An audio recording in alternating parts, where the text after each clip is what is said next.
You can never talk enough Lakers on First Take. Jeannie Buss saying this to the LA Times: I'm growing impatient because we had the 4th highest payroll in the league. When you spend that kind of money, you expect to go deep into the playoffs. I am not happy. I'm not satisfied.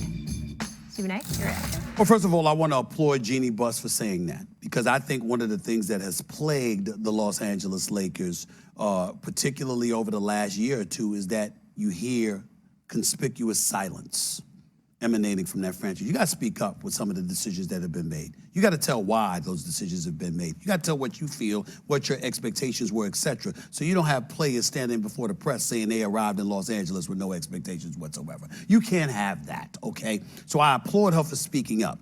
But the one thing I wanted to come to her defense about is that there are people who are getting it confused because LeBron trade rumors and all this other stuff.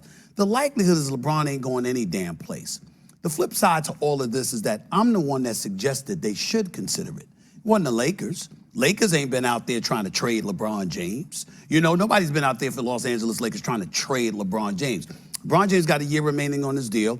They want to re-up him. They're probably going to offer him a 2-year extension. To me personally, if you really, really want to help the Los Angeles Lakers franchise and yourself, LeBron is rich enough, famous enough, successful enough, powerful enough. He can sign 1-year deals at a time to give them cap space. But let's be clear.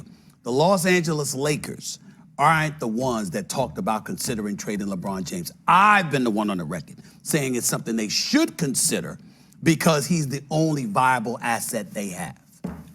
When LeBron signed with the Lakers back in 2018, they had a bunch of young assets on their team.